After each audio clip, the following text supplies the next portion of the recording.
escape through the snow. I don't remember when I started running. Perhaps it was at the stake in the churchyard, when the bishop's hoarse voice declared my crimes heretic, sorceress, bewitcher of hearts. Or maybe it was against the cold stone walls of my cell, when I heard the blacksmith's hammer forging chains into instruments of punishment. Or perhaps it was even earlier, the moment I first heard the boots of the church's inquisitors trampling through my village. All I know is that when I opened my eyes, the icy wind was already clawing at my throat. The riverbank on the eve of the winter solstice was the darkest place in the world. No moonlight, only snow. Not the soft, drifting kind, but snow torn into jagged shards by the northern gales, slicing across my exposed skin like countless tiny blades. My cloak was long gone, my clothes clinging to me, soaked and frozen as if dipped in ice water 1,000 times. Beneath my feet, the river's surface had frozen, but the ice was thin. I could hear it groaning under my weight. Behind me, it wasn't human voices I heard. It was beasts. Hounds. The church's hounds. I knew them from the castle stable's massive black mastiffs, their chests branded with the cross. The church baptized them with holy water, teaching them that hunting heretics was hunting the devil himself. Their barks weren't like those of ordinary dogs. They were low, ritualistic growls, each one a pronouncement of divine judgment. I could hear the hooves of cavalry. At least 10 horses. Maybe more. In the frigid night, sound warped, bouncing off the snow, making numbers uncertain. But numbers didn't matter anymore. What mattered was that I was about to die. My legs were no longer mine. Cold and fear had turned my muscles to wood. I could feel my blood freezing in my limbs, yet my heart pounded in my chest, desperate to break free from its cage of ribs. My breath turned to white mist, each inhale like swallowing shards of glass. At the river's bend, I saw the cliff ahead. It wasn't a chance for escape. It was fate's final offer: keep running and be torn apart, or leap and let the icy water steal my last warmth. I stopped. I knew this was death's final moment. The hounds' baying grew closer. I could hear their heavy panting, smell the wet fur and blood on them. The shouts of the church's knights cut through the snowy haze, their voices thick with the authoritative accent I'd grown up hearing. There's the witch. Don't let her reach the riverbank. Is the holy water ready? If she gets close, let the flames consume her. She won't leave this river alive. The Lord's judgment has been spoken. My knees buckled. It wasn't a choice to kneel. My body simply gave up. Cold and despair struck me at once, and I collapsed onto the ice like a felled tree. I felt the ice crack beneath my weight. I closed my eyes. I thought of my mother. She died for the same accusation: heretic, sorceress. I was only 8 when she screamed at the stake in the town square. The church said her cries were the voice of the devil. They said she had to burn to save her soul. Now, it was my turn. Perhaps this was my family's curse. Perhaps, carrying this bloodline, death was the ultimate release. I heard the sound of chains. Not the hounds' chains, they had already been unleashed. This was different: heavy, metallic, steeped in power. It sliced through the frigid air, a piercing screech like metal clashing against metal. Then, I heard the ring of a sword. It was the coldest sound I'd ever heard. Not the church knight's swords, wielded with pious zeal to save souls. This was another kind of weapon held by a hand that understood the true art of killing. The snowy mist parted. When I opened my eyes, I saw black. Not the black of night, but a deliberate, chosen black: black armor, black horse, black flag. A black-clad knight. I would later learn how pivotal that moment was to my life.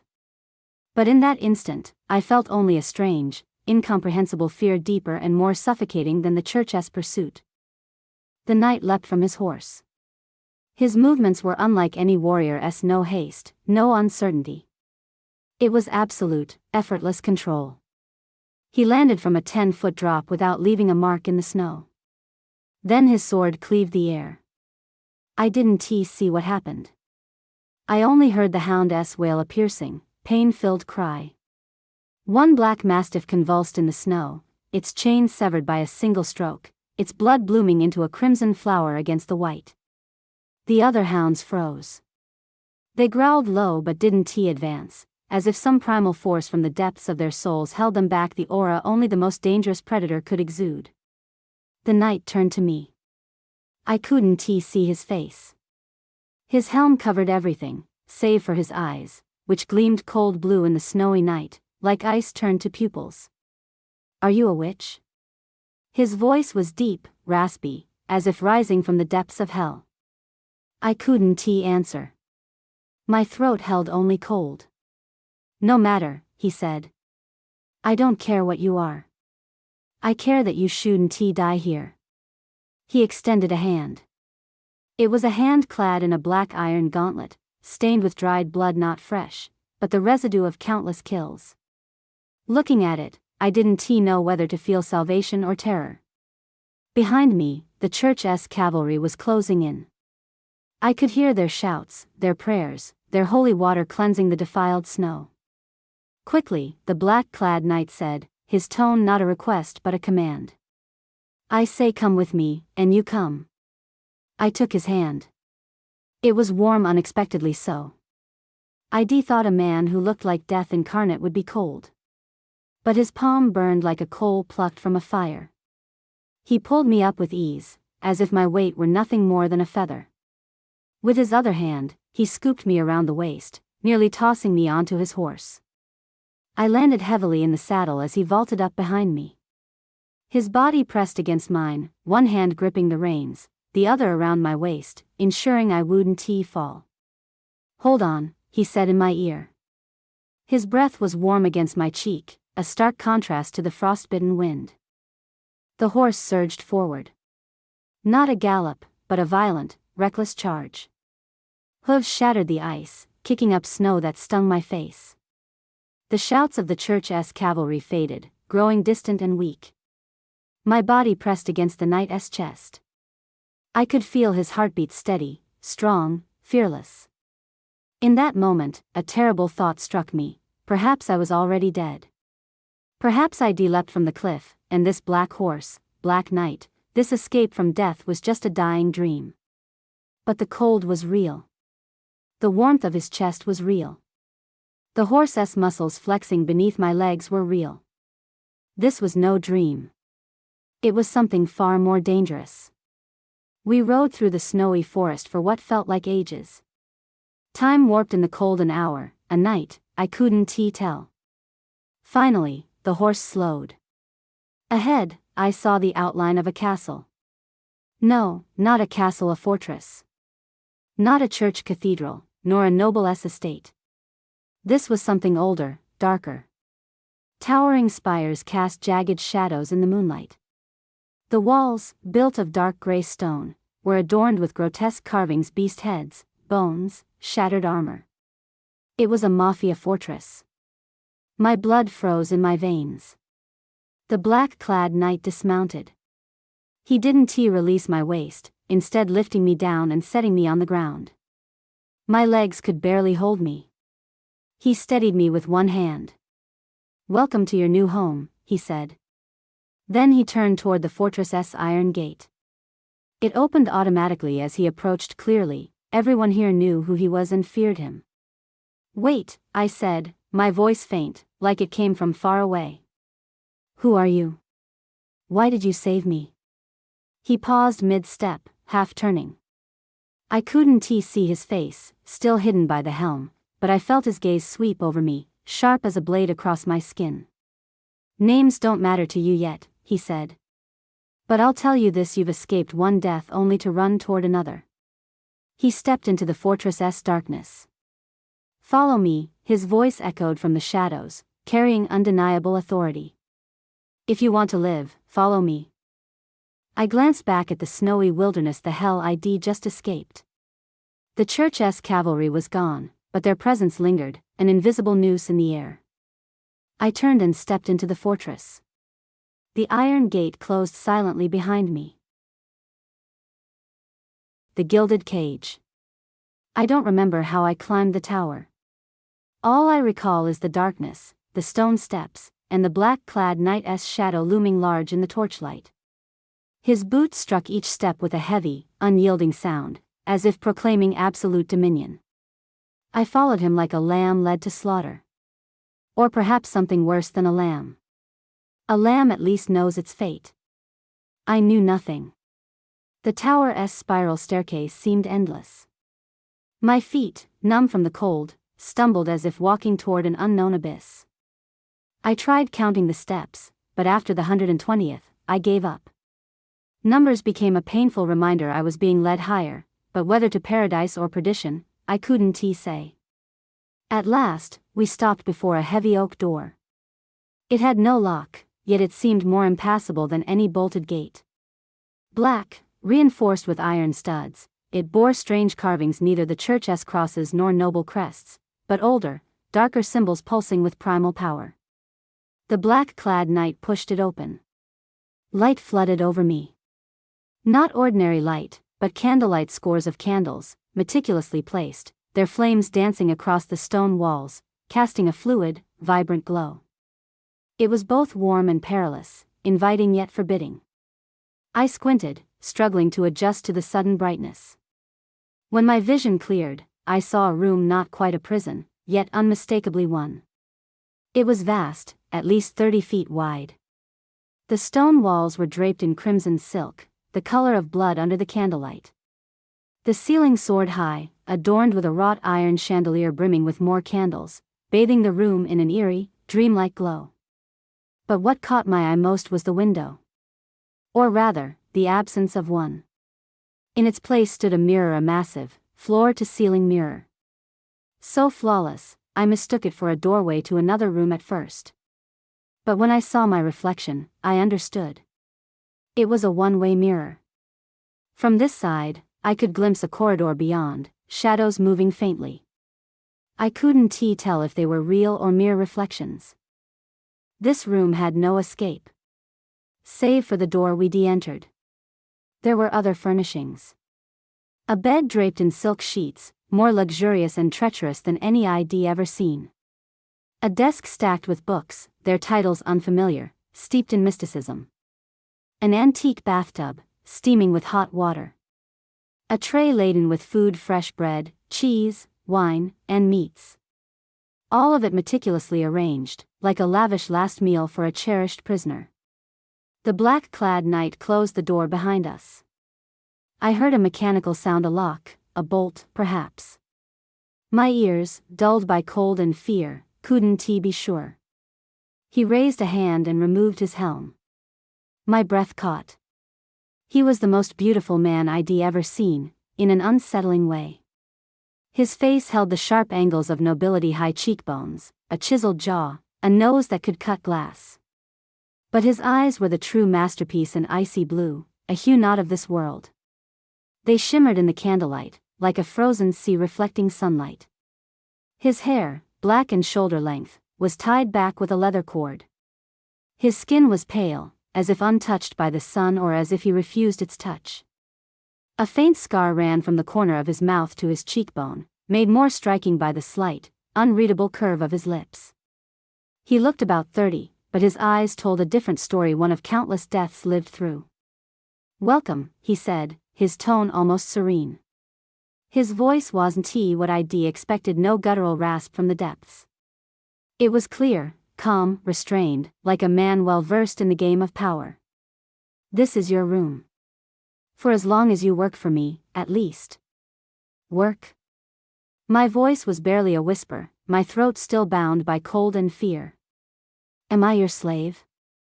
He stepped toward me, each movement slow, deliberate.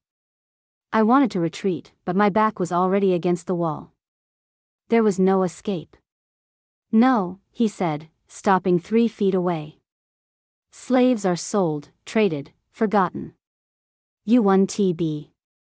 You're far more valuable to me." "Why?" I tried to steady my voice, but it trembled. "Why save me? Do you expect me to believe it was out of kindness?" The scar at his mouth deepened as he smiled, a disquieting smile, as if he were savoring a private joke no one else could grasp. "Kindness? He repeated the word, as if hearing it for the first time. I haven't heard that word in years. No, Alina, I didn't save you out of kindness. He knew my name.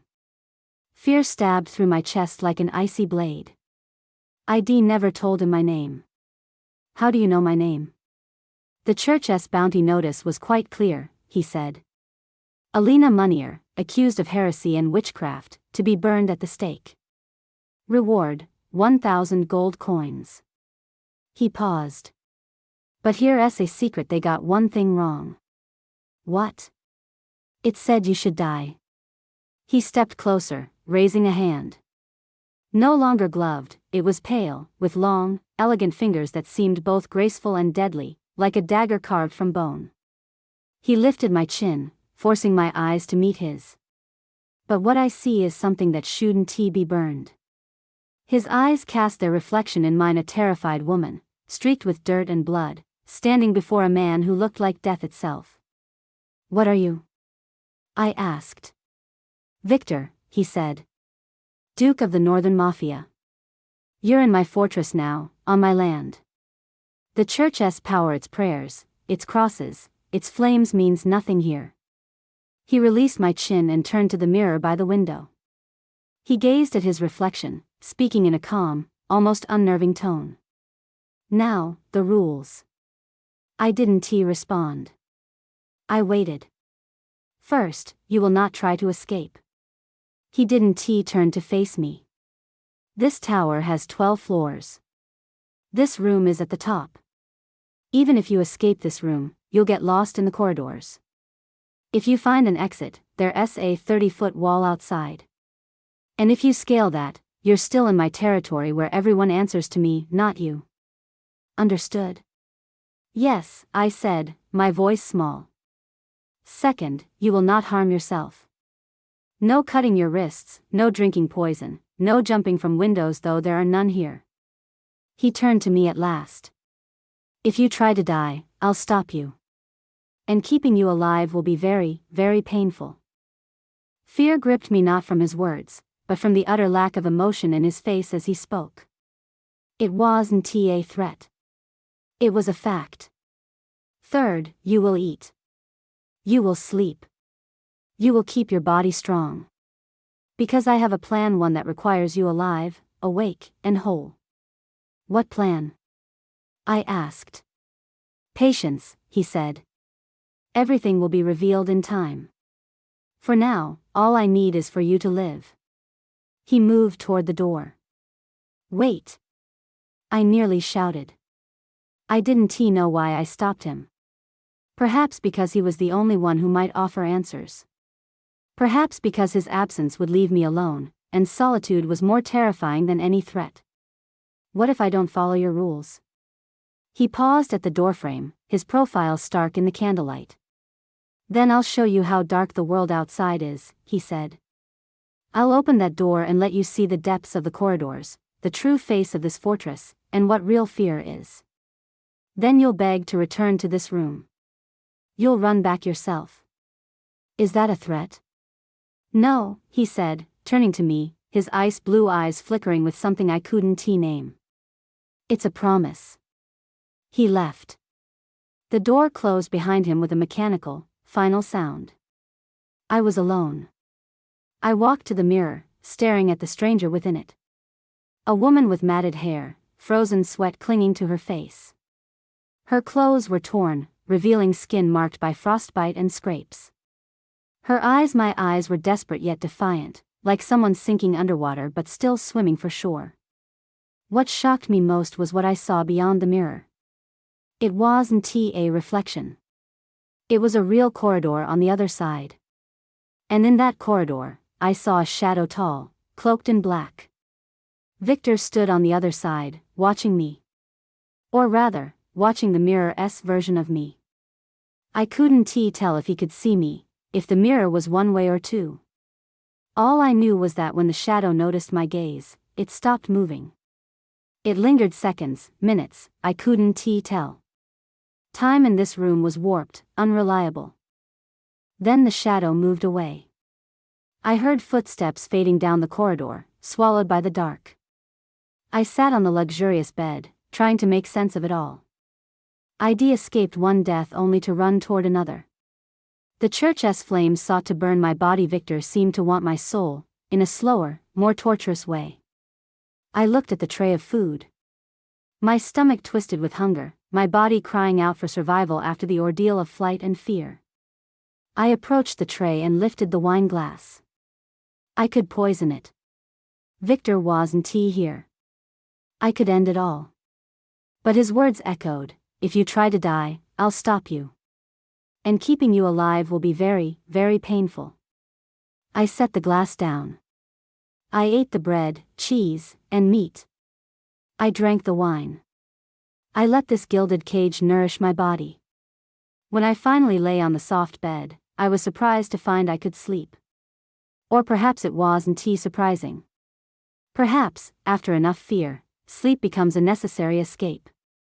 In my dreams, I heard the black-clad knight's voice, calm and almost gentle. "I didn't save you out of kindness. I saved you because I saw something that shouldn't be burned." In my dreams, I tried to ask him, what was it that shouldn't be burned? But he didn't answer. He only watched me with those ice-blue eyes, as if waiting for me to find the answer myself. Lessons in the dark. By the 7th night, ID stopped counting. Time in this room had become a strange substance, not flowing like a river, but thick and suffocating, like honey. Each day blurred into the next. I woke, ate, read, stared at the mirror, and slept. No one came. No sounds broke the silence, save for the crackle of candles and my own breathing. Sometimes, I tried to shatter the mirror. I hurled books, cups, anything I could find. But the mirror's surface was impossibly smooth, crafted from something harder than glass. Each attempt reflected only my desperation back at me. Sometimes, I tried the door. It didn't budge, as if it were not a door at all, but a painting on the stone wall. Sometimes, I stood before the mirror and asked the unseen watcher I knew was there, "Why are you doing this? Why not just kill me?" No answer came. Only my own echo. But on the 7th night, everything changed. I was reading a brittle manuscript on pagan mysticism, written in an ancient tongue I struggled to decipher. The candlelight flickered. At first, I thought it was a draft, but then I noticed a rhythm, an intent. The door I'd given up on opened. Victor stepped inside. He wore a black silk shirt, sleeves loose, collar open. It was the first time I'd seen him without armor. He seemed both more dangerous and more vulnerable, like a sword drawn from its sheath, its blade bare to the light. His ice-blue eyes lingered on me as they swept the room. Something shifted in his expression, a ripple across a still, dark pool, too fleeting to name. "Curious about that book?" he asked. His voice was as calm as it had been 7 days ago, but tonight it carried a different note, like a winter wind, piercing yet beckoning. "It says pagan communion is a way to speak with nature," I replied cautiously. "But the church calls it a pact with the devil." He prowled the room, a predator pacing a confined space. His gaze drifted over the other books, tomes on ancient civilizations, the nature of power, fallen angels. "The church says many things." He stopped by the mirror at the window. "They say holy water cleanses souls. They say prayers save you. They say if you're devout enough, death is a ticket to eternal paradise." His eyes found mine in the reflection. "Do you believe that?" "I used to," I said, setting the book down. "My mother believed. She prayed to God at the stake until her lungs burned and she could pray no more." "And what did her faith earn her?" "Flames," I said, my voice steady, as if recounting someone else's story. "Only flames." Victor turned to face me, not through the mirror, but directly. He approached the bed but didn't sit. He stood 3 feet away, studying me in that familiar way, like I was a piece of a puzzle he hadn't yet solved. "I believed once, too," he said. It was the first time he'd spoken of himself. "I was a knight of the church. A chosen one. They said I could have led the holy order." He sat not on the bed, but on the floor, his back against its edge. It was an odd gesture, steeped in contradiction, a man who could destroy everything, sitting like a trapped prisoner. It was a winter in the north. The church wanted to expand its power, so they sent me to lead an army against the local nobles. An old duke refused their authority. He said his lands followed older laws, older faiths, beyond the church's reach. Victor's eyes darkened in the candlelight. I was ordered to destroy him. His castle, his family, his people, everything. The church said those who defied them were possessed by the devil, and only total destruction could save them. I said nothing. I listened. I could feel this was a story he rarely told. I followed orders, he continued. I burned his castle. I cut down his guards. He paused, a long, heavy silence. I killed his daughter. She was 14. She tried to flee. I caught her. She screamed, struggled. I drove my blade through her because I was taught it was my mission. My sacred duty. Something collapsed inside my chest. And then? I asked. Then I woke up. His voice was eerily calm. That night, standing in the castle's ruins, I looked at the bodies, all those I'd killed in God's name. I saw that girl's face, the fear frozen in her eyes, and I realized perhaps God never asked for this. Perhaps it was all a lie the church used to cling to power. He looked up, his ice blue eyes locking onto mine. I left the church. I renounced my knighthood, my vows. They hunted me, but they couldn't catch me. Because I learned something: power doesn't come from God or crosses. It comes from what you're willing to do, what you're willing to sacrifice, and whether you're ready to stand alone. So you became a mafia lord, I said. Yes. He didn't flinch. I took everything they taught me: control, strategy, how to make people fear and respect you, and built something else. Something that doesn't hide behind God's name. Something honest, at least. Honest? I echoed, my voice laced with irony. You treat me like prey, cage me like a trophy. That's honest? More honest than what the church did to you, he said, rising from the floor. They offered you false hope: if you were pious enough, you'd be saved. Then they burned you anyway. Compared to that? Yes, this is honest. I saved you not because I love you. I saved you because I saw something that shouldn't be burned. I keep you here not because I'm cruel, but because the world outside will kill you. The church wants your blood. Your family is dead. Your faith has betrayed you. He stepped closer. So you have two choices. Keep believing the church's lies, that someone, somewhere, will save you. He stopped before me, looking down. Or accept the truth: you're already dead. The Elena the church condemned died in the snow. Now you're here, in a different world, one without prayers, crosses, or empty promises. And if I live here? I asked. That's another question. He touched my cheek, not roughly, but softly, almost tenderly. His fingers traced the edge of my jaw, like reading an ancient map. Perhaps you'll learn to survive. Perhaps you'll learn power. Perhaps you'll find something unlike anything you've ever believed in. I couldn't move. I couldn't breathe. I couldn't think. His touch broke something I'd been clinging to: a shield against this room's opulent temptations. In that moment, I saw he wasn't just a predator. He was, but he was more a man who believed and lost his faith. A killer who done terrible things. A man trying to live differently. Why tell me this? I asked. Because you need to know. He withdrew his hand. If you're to live here, you need to understand this place. You need to understand me. He moved to the door. Tomorrow night, I'll return. You can ask me anything. Wait. My voice caught as he opened the door. You watched me from the other side of the mirror, didn't you? He paused in the doorway, turning to me. A faint, almost imperceptible smile curved his lips. Yes, he said. Every night since the first. Why? To ensure you were alive, he said. But also he hesitated, as if weighing whether to speak. Because I wanted to see. The door closed behind him.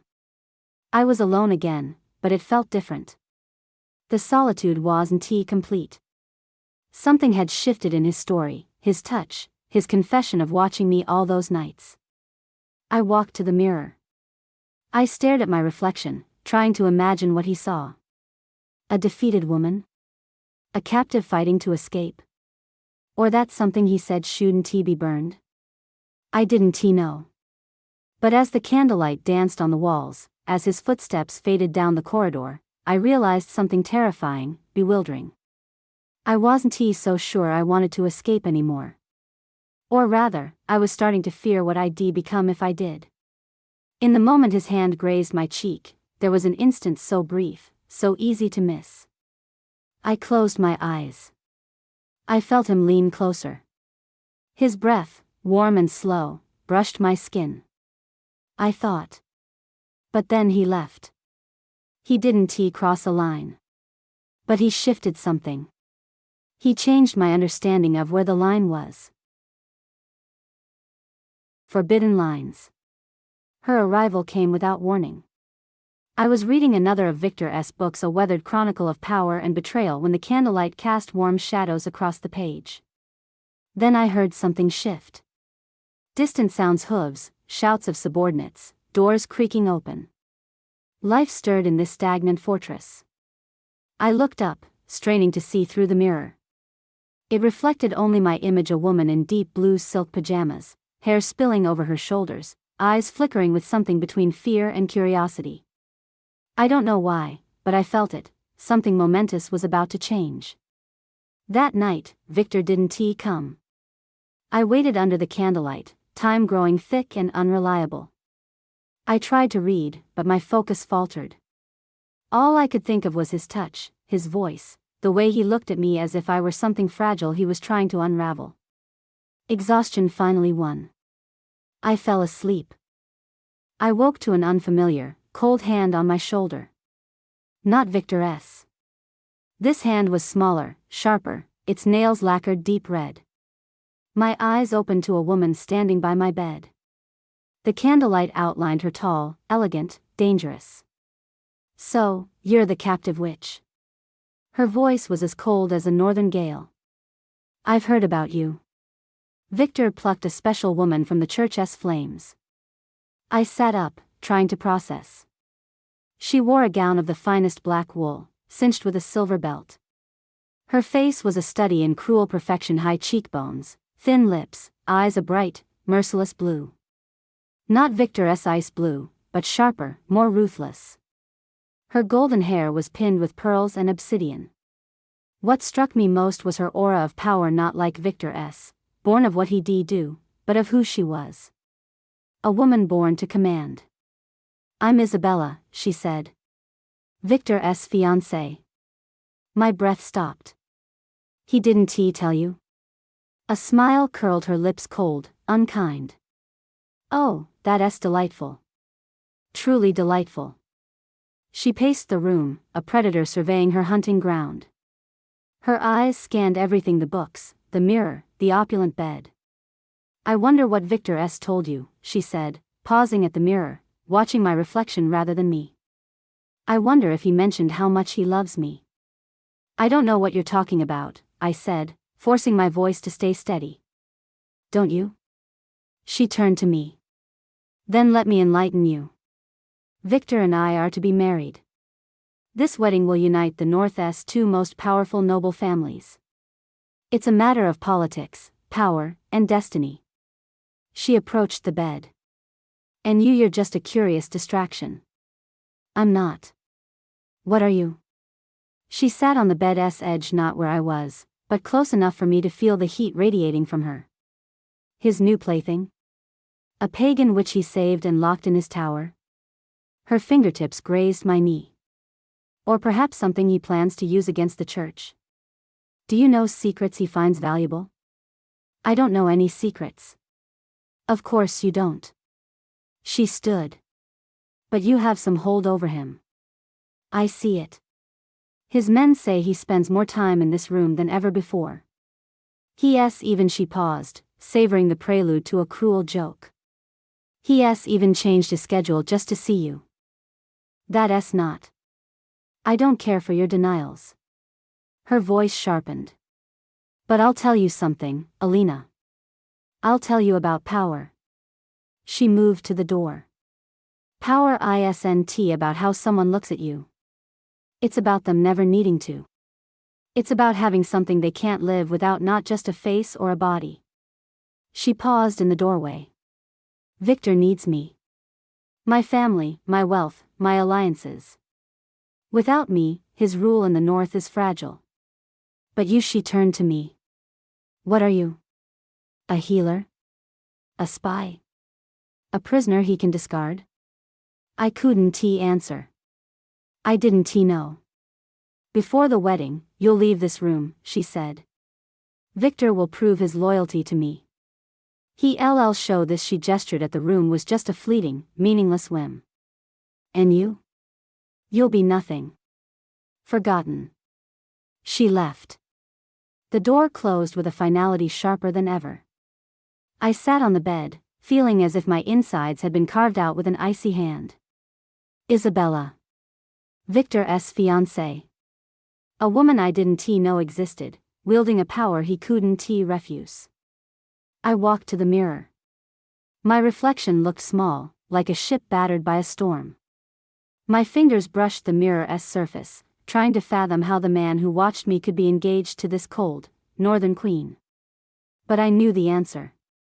Victor had told me in his story. Power came from strategy, alliances, what you'd do to survive. Isabella was power. I was nothing. That night, I tried to break the mirror again. I used everything: an iron candlestick, a book's spine, my fists. But the mirror remained unyielding, reflecting my rage and despair back at me. I gave up. I sank to the floor, back against the mirror, trying to understand what I felt. I should have been relieved Isabella's arrival meant Victor might release me. Freedom could be near. I wouldn't be trapped here. But I felt no relief. Only a deep, suffocating loss. The next day, the door opened.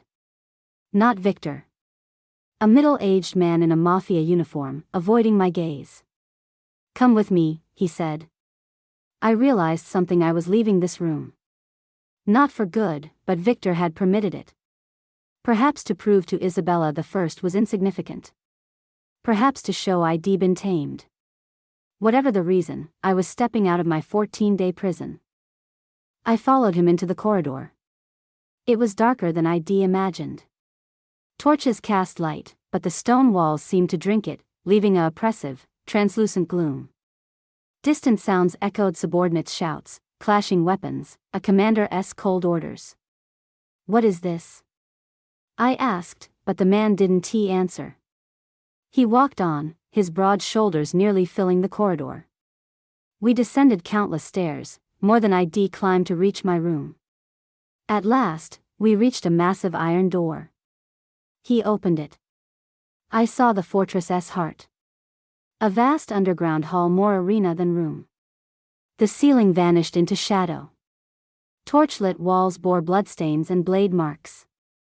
In the center, armed men, mafia soldiers in black leather and iron, wielded swords, axes, and spears.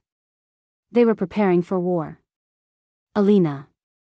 A familiar, calm voice called from the hall's far end. Victor stood there, clad in full black armor, a massive sword in his hand, its blades seeming to have absorbed countless deaths. Beside him, Isabella stood possessively, her arm linked with his. When Victor saw me, something flickered in his eyes: surprise, guilt, regret, I couldn't tell. It vanished quickly, replaced by a cold, impassive mask. My fiancé wished to meet the woman I saved from the church's flames, he said, his voice as frigid as his gaze. Now she has. Was he speaking to me or Isabella? I couldn't tell. She looks frail, Isabella remarked. I hope she hasn't been too much trouble. No trouble, Victor said.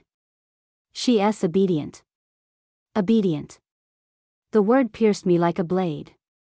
For an instant, just an instant, his eyes met mine. I saw something struggle within them, a fierce, suppressed conflict. Then he looked away. Take her back, he told the man. She shouldn't see this. As I was led from the hall, I glanced back. Victor was watching me, not with those piercing, ice blue eyes, but with something I couldn't name, almost desperate. Isabella was watching too, her lips curved in a triumphant, satisfied smile. In a side corridor, I heard Victor's voice arguing, laced with a rare, near angry edge. Shouldn't he have done this, he said. She's a threat, another man's voice, perhaps an advisor. She's not a threat, Victor replied. She has nowhere to go, no one to turn to. She's just a woman who needs time. She's changed you. I can see it. A long silence. Then Victor said, maybe change isn't bad. Maybe I've been the same man too long. I couldn't hear more. The man pulled me forward, and we left the corridor. Back in the tower room, the door closed with its usual mechanical thud. But the room felt different. No longer a sanctuary, it was a cell. The candles burned as always. The mirror reflected as always. But something had changed. Something in me had changed. I realized a bewildering, almost repulsive truth: I loved Victor. Not as a captive loves her captor, or a desperate woman loves a savior's mercy. I loved him as one loves a person. And that love was the most dangerous prison of all. Below is the English translation of chapters 5 and 6, crafted to captivate young women in the UK and US with elegant, evocative prose that retains the Gothic intensity and emotional complexity of the original. The language is vivid, immersive, and emotionally resonant, tailored to feel natural and engaging while preserving the story's suspenseful atmosphere. The reader questions are rephrased to spark curiosity and encourage reflection, aligning with the tone and narrative depth. The cost of a touch. 3 days. Victor didn't come to see me for 3 days. I spent those days counting every candle flame, every stone, every breath in this room. I spent those days trying to unravel the meaning of power, how a man could place a tender touch on a woman's cheek and then, in her presence, show cold, unwavering loyalty to another. Perhaps he was skilled at it. Perhaps that was survival, carving himself into fragments, each playing a different, necessary role. Or perhaps, and this thought chilled me most, everything he told me was a game. A calculated ploy to keep a captive woman obedient. On the third night, I made a decision. I had to leave. Not by escaping, but by ending. If I couldn't have him, if I was doomed to watch him marry Isabella, to see those ice blue eyes turn to another, the only rational choice was to stop seeing. I needed poison. I remembered the corridors we passed on the way to the hall. One side passage bore a mark, a symbol of medicine or alchemy, etched into the Mafia's stone. I recalled it clearly. That night, when the candles burned low and the shadows deepened, I tried the door I'd always assumed was locked. It opened. Perhaps Victor had never truly locked it. Perhaps he'd always left me a choice to stay or to go. The corridor was darker than I remembered.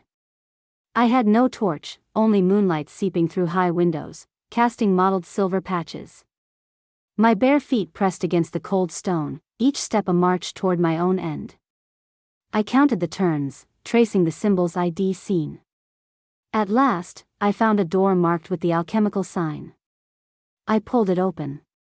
The room was a chaos of strange, bewildering things. Shelves lined with glass vials held liquid, some clear, some blood red, some near black. Some bore labels in an ancient script I could only half read. A workbench was strewn with dried herbs, bone dust, and substances I couldn't name. This was the Mafia's poison room, a place for crafting death. I needed the right vial. I scanned the labels. Root of sleep, needle of the heart, water of oblivion. Finally, I found one marked with a single word, written in a modern hand, and I lifted it. The liquid was deep purple, almost black under the torchlight. Yes, I found a torch stand.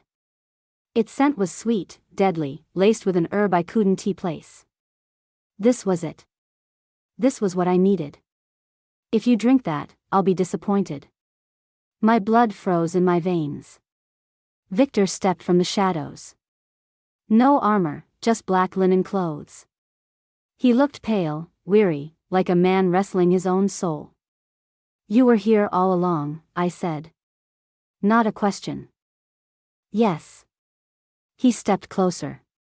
I have been. From the moment you opened the door.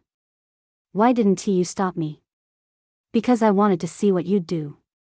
He stopped 3 feet away. I wanted to know, after all these days, if you'd choose death over life. And if I did? I asked, my hand still clutching the vial. Then I'd be disappointed, as I said. His eyes glinted in the torchlight. But it's not what I expected. What did you expect? My voice was a whisper. I expected you to scream, to curse, to lash out with every ounce of anger you could muster. I expected you to have enough life in you to show your despair, not end it. My hand trembled. The vial shook in my fingers. Isabella was right, I said. I'm nothing. A distraction. A fleeting whim. You'll marry her, build your empire, and I'll. What will you do? Victor cut in. Die because I haven't shut off every part of my heart? He closed the distance, his hands seizing my wrist, the one holding the vial. Tell me the truth, Alina. Tell me what you're really afraid of. I'm afraid of losing you. I screamed, trying to wrench my hand free, but his grip was steady, firm, commanding.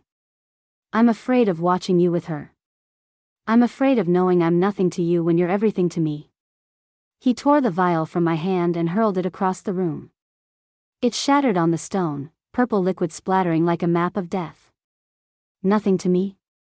His voice was low, dangerous, raw with something primal. Alina, you've changed everything. From that first snowy night, from the moment I saw you, you changed everything. He released my wrist, his hands cupping my cheeks not gently, but with a desperate, needy grip. His eyes no longer looked like ice. They burned. I saved you because I saw something worth saving, he said. I kept you in that room because I knew if I let you go, I'd lose you. I watched you through the mirror every night because watching you was the only way I kept my sanity. Victor. Let me finish. His thumb traced my cheek, as if reading words written on my skin. Isabella is politics. Isabella is strategy. Isabella is the woman I must marry to survive. But you, he leaned closer, his forehead nearly touching mine. You're the reason I want to live. You can't say that, I said, my voice breaking. You can't say that and then marry her. I know. His voice cracked. I know it's impossible. I know I'm hurting you and myself. I know this is mad, forbidden, doomed. His lips brushed my ear. But I can't stop. I can't stop watching you, thinking of you, needing you. His lips touched my skin. Not a kiss, not yet. Just a touch warm, yearning, heavy with everything he couldn't say. My hands rose, tangling in his hair, catching the leather cord binding it. I felt him tremble. Victor the controller, the killer, the Duke trembled. There's one thing I can do, he said. Just one. If you'll let me. I didn't answer. I turned to him, my lips meeting his. The kiss wasn't soft. It wasn't warm, comforting, or even joyful. It was desperate, deadly, laced with all the forbidden regret. His teeth grazed my lower lip. His tongue pressed deep. His hands moved from my cheeks to my neck, my shoulders. It was as if he were trying to consume me through the kiss, to draw me out of a curse he couldn't escape. My body answered. My hands tugged at his shirt, pulling him closer. My mouth devoured him like a starving thing. We collided, merged, burned a flame of life and desire in a room built for death. But when he tried to press me against the workbench, when his hands began to lift my clothes, he stopped. He pushed me away. Not gently, but with a violence that seemed to pain him, as if I'd become the poison itself. His breathing was heavy, his eyes wild with self-loathing. "No," he said. "No. This can't." "Why stop?" I asked, my voice hoarse, wanting, broken. "Because if I take you here, now, I'll never leave." He turned his back to me. "If I feel any more of you, I want to be able to do what I must. I want to marry Isabella. I want to keep the North's peace. I'll do nothing but love you. And loving you means putting you in danger." "I don't care about danger," I said. "But I do." His voice was cold again, like those ice blue eyes once were. "I care so much I'd rather lose you than see you suffer for being with me." He moved to the door. "Wait," I called. "Victor, wait." He paused but didn't turn. "Isabella threatened me," I said. "She said I'd leave this fortress before the wedding. She said I'm nothing to you." He turned slowly. His face was shadowed, but I saw his muscles tense. "What did she say?" His voice was low. "She said power isn't about how someone looks at you. It's about them never needing to." I echoed her words. "She said I'm just a distraction." Victor's hands clenched into fists. I saw anger surge across his face like a tide. Then he unclenched them, as if making a terrible, deliberate choice. "Tomorrow night," he said. "In this room. I have things to tell you about Isabella, the wedding, what I'm planning." He stepped to the door. "But first, I need you to do one thing." "What?" "Live," he said. "Eat, sleep, stay strong. Because if what I expect happens, I need you strong enough to make a choice, a real, meaningful one. Not in despair or poison-esque grip, but clear and resolute." "What choice?" "A secret," he said. "But I'll tell you this, when I reveal the truth tomorrow, you might want that poison again. I'm asking you not to take it. I'm asking you to trust me just once. Can you do that?" I wanted to say no. I wanted to say I couldn't trust anything anymore. I wanted to say I was tired of it all. But I said, yes. He left. I stood alone in the poison room, surrounded by death's tools and the lingering heat of our kiss. I could still taste him, metal, blood, something deeper, like a soul. I looked at the shattered vial, my would-be escape. The purple liquid was evaporating, leaving a stain on the stone, a permanent mark, like blood. I realized why Victor had been waiting in the poison room. He knew I'd come. He knew I'd seek an end. He hadn't come to stop my death but to give me a reason to live. And that reason was him. When his lips left mine, there was a moment, brief, almost invisible, when I felt something in him break. Not just desire or control, but his entire worldview. Victor had lived divided as killer and lover, master and victim. But in that kiss, those divisions dissolved. He became whole, wounded, desperate.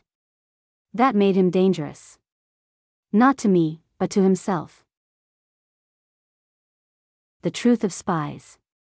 Victor didn't come at night. He came at midnight. The distinction was subtle, but in despair, every minute is a century. I couldn't say how long I'd paced the room, how many times I'd checked the mirror for the shadow watching me, how often I'd tried to decipher his talk of choices in the poison room. When the door opened, I turned, expecting his cold face. But he wasn't alone. A man followed him, one I'd never seen, yet instantly recognized. I knew his eyes, his bone structure, the way he moved. My mentor. The church's physician. My blood froze. "Alina," he said, my name carrying a tone neither foreign nor familiar. Years of separation echoed in that single word. "I didn't expect to find you in a place like this." I looked at Victor. His face was unreadable stone. You know him? I asked. Yes. Victor's voice was calm, but his fists were clenched. He arrived 3 days ago. Isabella invited him. Who is he? My mentor asked, his eyes flicking between Victor and me, calculating. Who is this man who holds you? I'm Victor, the Mafia Duke said.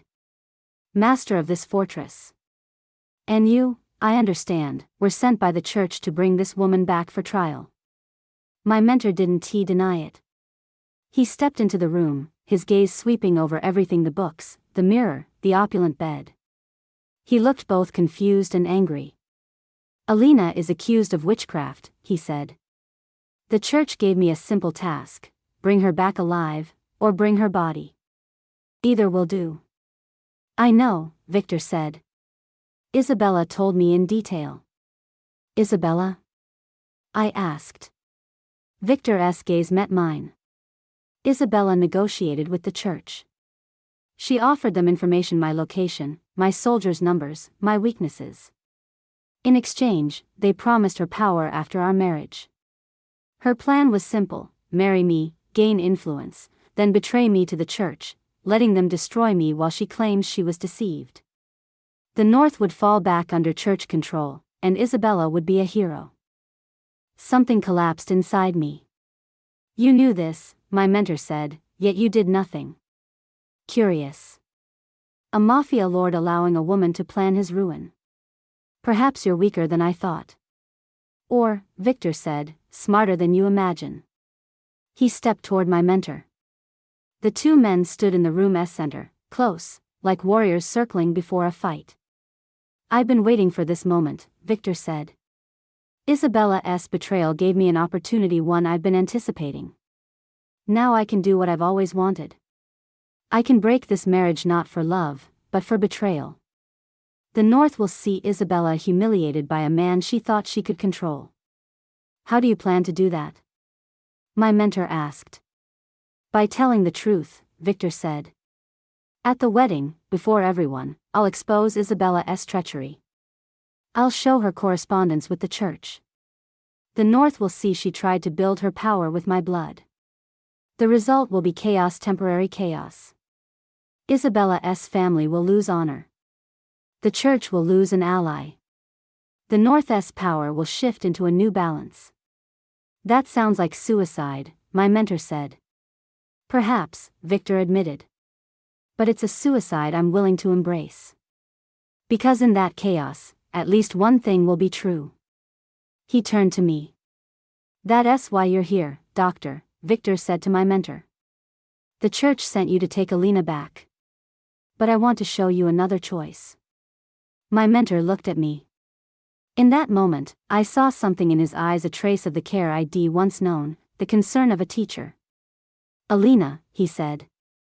The church gave me a pardon. If you return and reveal this mafia lord's secrets, you can be spared. You can live. You can return to practicing medicine. This can all end. I looked at him, the man who taught me to heal wounds with herbs, who shielded me from the church's worst. I saw a man torn between two worlds, driven by the church, yet still human. What did Isabella say about me? Victor asked my mentor. She said this woman is your slave, the doctor replied. That you've broken her mind with poison and a beautiful cage. That anything Alina says is the dream of a trapped woman. Is she right? Victor asked me. All eyes turned to me. I stood in the candlelight, two men waiting for me to speak. One was my past, one my present. One offered pardon, the other I didn't know. A choice, perhaps. But a choice of what? No, I said finally, my voice small but steady with a certainty that surprised me. Isabella is wrong. Are you sure? My mentor asked. Alina, you're not ready to make this choice. You're still under his influence. Maybe I am, I said. But that doesn't mean my choice is wrong. I stepped toward Victor. My whole life, choices were made for me. The church chose my faith. The church chose to burn my mother. The church chose to hunt me. I pointed at my mentor, chose silence through it all. Alina. Don't interrupt me, I said. Now I choose. I choose not to take the pardon. I choose not to return to a faith that chose my death. I choose. I paused. Choose what? Victor? This fortress? To trust the love of a man who was once my captor. What do you choose? Victor asked, his tone free of pressure, giving me space to answer. I choose to see what happens next, I said. I choose not to run. I choose to stay not as a captive, but as a woman making a decision. My mentor looked older, as if the weight of all his unspoken words pressed on his shoulders. The church will call this your death, he said. Refuse the pardon, and you're condemned. There's no going back. I know, I said. What would your mother think of this? He asked, a low blow meant to wound. My mother is dead, I said. Victor is too, in a way. We all are those broken by this world's power. Maybe that gives us something in common. Maybe that's enough.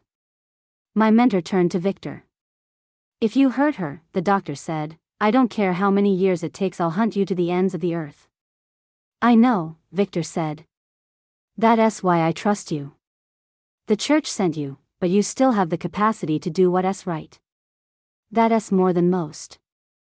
My mentor moved to the door. Before leaving, he paused and looked at me. Alina, he said.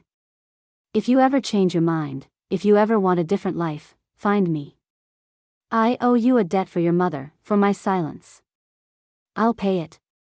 Then he was gone. Victor and I were alone. What will he tell the church? I asked. The truth, I expect, Victor said. That you refused the pardon. That you chose to stay. The church may attack, but not soon. Isabella's betrayal will disrupt their plans. Did you know this would happen? I asked. When you saved me? When you locked me in that room? When you told me your story? No, he said. But I knew it might. I knew the church wouldn't give up. I knew Isabella would betray me. I knew, at some point, I'd have to choose war or love, chaos or order. He stepped closer. I chose love. I chose chaos. Why? Because order in my world means a world without you, he said. And chaos, with you in it, feels like some kind of redemption. His hand touched my cheek, not to control, but to connect. What would your mother think of what you're doing now? He asked. I think she'd understand, I said. She'd see I'm no longer a passive victim. She'd see I made a choice, even if it's dangerous, even if it's wrong. It might be wrong, Victor said. But at least it's yours. When my mentor left, he left the pardon behind. Victor didn't destroy it. Instead, he placed it on my desk without a word. I stared at that paper, a promise of life, safety for an hour. Then I tore it apart. Not for love, not for trust in Victor. I tore it because accepting it would betray my mother. Accepting the church's forgiveness would mean accepting that she deserved to burn. It would mean agreeing something needed forgiving. I don't believe anything needs forgiving. That night, Victor fell asleep in my room. He sat in the chair before the mirror, head tilted back, breathing deeply. In sleep, he didn't look like a mafia lord. He looked like a weary man, his face etched with years of killing and power struggles. I watched him, realizing this was the first time I'd seen him truly vulnerable, a moment he'd never let anyone witness. I draped a blanket over him and lay on the bed. In the dark, with only the candle's faint flicker, I wondered if I'd made the smartest or most foolish decision. Perhaps both. Perhaps, in a world of wrong choices, the best choice is to choose anything at all and not just accept what's chosen for you. Below is the English translation of chapters 7 and 8, crafted to captivate young women in the UK and US with elegant, evocative prose that preserves the Gothic intensity and emotional depth of the original. The language is vivid, immersive, and emotionally resonant, tailored to feel natural and engaging while maintaining the story's suspenseful atmosphere and intricate character dynamics. The reader questions are rephrased to spark curiosity and encourage reflection, aligning with the tone and narrative complexity. Isabella's betrayal. Isabella uncovered the plan 3 days before the wedding. How she learned of it, I'll never know. Perhaps a careless tongue. Perhaps an intercepted letter. Perhaps the instinct of a woman born to power, the kind that can sniff out betrayal like a wolf scents blood. But she knew. I saw it in Victor's face. It was the eve of the wedding. The fortress had been transformed into a palace of power, every corridor draped with Isabella's family banners, blue and silver tapestries embroidered with ice crystals. Every door was flung open, admitting the North's nobles for pre-wedding revelry. From my tower room, I could hear distant music, violins, harps, the laughter of people. The fortress, once a place of darkness and silence, now pulsed with life and the hollow pageantry of power. Victor arrived late that night. When he finally came, he wore an exquisite suit of black silk and silver embroidery. He looked dressed for a different life, not a mafia lord, but a noble, born to privilege. Yet his eyes betrayed him.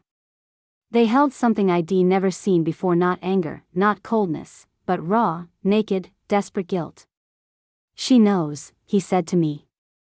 He didn't sit. He stood there, in the candlelight, like a man awaiting a death sentence. Isabella? Yes. His voice was low, almost mechanical. She came to me. She told me she knows my plan. She's sent word to the church, urging them to tighten their watch on the fortress. She said if I try to betray her, she'll ignite the oil vats in the middle of the wedding. Oil vats? Stored in the fortress's foundations for winter heating. He finally met my gaze. If she lights them, the entire fortress will burn. Everyone inside will die. You. Me. All of them. My breath stopped. Would she do it? I asked. Would she risk her own life to destroy you? Yes, he said without hesitation. For a woman like Isabella, losing power is worse than death. If she can't have me, this fortress, the North, she'd rather see it all burn. At least in ashes, no one else can claim it. He sat finally like a man broken. He buried his face in his hands. I miscalculated, he said. I thought Isabella was an opponent I could outmaneuver. I thought my cunning was enough. But I underestimated her. I underestimated what a woman with nothing but power would do. I stepped toward him. I placed my hand on his shoulder the first time I touched him, not out of desire, but something deeper. Compassion, perhaps. Or love. What now? I asked. Now? He looked up at me. There's no way out. If I proceed with my plan, Isabella will light the vats. If I don't, I marry her, and the North falls under her control. Both paths are death. Is there a third way? There is, he said. But it involves you. What? I could cancel the wedding, he said. I could declare I can't marry Isabella because I'm already pledged to another. I could choose you. My heart stopped in my chest. What would happen? I asked. Isabella would light the vats, he said calmly. She'd try to destroy the fortress, to kill us all. But I have a plan to escape. A secret route I've shared with almost no one. There are tunnels beneath the fortress, leading to a hidden boat on the river. If we reach it, we can flee. We? If you'll come with me, he said. If you'll give up the safety of this fortress to step into uncertainty with me. If you'll become an exile, a fugitive, a shadow walker. Victor. This isn't a choice of love, Alina, he interrupted. It's a choice of death. Stay, and you might die in flames. Come with me, and you might die in the church's hunt. Or in some dark northern corridor. Or in a moment I can't protect you. He stood, facing me. I can't give you a happy ending. I can't give you safety. I can't give you anything but a choice: die here, or risk it with me. I need time to think, I said. We have no time, he said. The wedding is tomorrow. Isabella's given her ultimatum. Marry her, or she lights the flames. Once the sun sets, there's no time to escape. He moved to the door. I need to see Isabella, he said. I need to convince her I've abandoned my plan against her. I need her to believe I'll marry her as planned. It might keep her from lighting the vats before the wedding. Victor, wait, I said. He paused. I'll go with you, I said. I've decided. I don't need time. He turned, his eyes glinting in the candlelight. Are you sure? No, I said honestly. I'm not sure of staying, or of your promise. All I know is if I don't go with you, I'll regret every moment in this room. If I die here or on the road, I want to know I tried something different. He stepped back to me. He cupped my cheeks, as he had in the poison room. What if Isabella lights the flames? I asked. Then we'll run through them, he said. We'll hold hands in the fire. We'll embrace in the end. His lips brushed my ear. We'll burn together. When the sun rose, the fortress thrummed with a strange, unsettling vitality. Music swelled louder. Guests multiplied. Servants bustled through corridors with flowers, food, and all the trappings of a grand wedding. Somewhere, I heard singing. Elsewhere, gambling and laughter. The North's power elite had arrived, eager to witness Victor and Isabella's union, the merging of two mighty forces. No one knew what war simmered beneath that glittering facade. At noon, a maid came to my room. An older woman in a mafia uniform, her face etched with the scars of witnessing horrors. My lady, she said, my lady, as if I'd become something official. Duke Victor sent this for you. She handed me a parcel. Inside was a dress, a breathtaking, intricate gown of deep crimson silk. With it, a note in Victor's sharp, blade-like script. Wear this. At the third bell this afternoon, I'll send for you. We'll meet in the hall before everyone. We'll show Isabella she's lost. Then we run. My hands trembled as I held the dress. A maid helped me into it. In the mirror, I no longer saw a captive. I saw something else, someone who stepped into the flames by choice. My hair was swept into elegant waves. My face was lightly painted. When I was done, I looked like a bride, not Isabella's, but someone else. The bells tolled. 1, 2, 3. My heart beat with each chime. The door opened. A mafia soldier stood there. Come with me, my lady, he said. I walked out with a calm I'd never known. The hall fell silent as I entered. Music stopped. Laughter ceased. The North's nobles, dressed in their finest, drinking their finest wines, turned to stare. Victor stood at the hall's center, resplendent in black and silver. Beside him, Isabella, clad in a bridal gown of white silk and pearls, her face veiled in delicate lace. When Isabella saw me, something shifted in her eyes. Fear. And something unnameable, perhaps the realization that her plans, her power, her ambition were about to crumble before all. Victor walked toward me. I have an announcement, he said, his voice carrying to every corner of the room. Before I marry Isabella. Victor, no, Isabella said, her voice sharp as ice. You will not do this. I already have, he continued. I've done what I should have long ago. I've chosen truth over power. Love over strategy. He took my hand. His palm was warm, steady. This woman, Alina, has changed how I see everything, he told the nobles. She has shown me a different life is possible, one not built on deceit and betrayal. Isabella lifted her veil.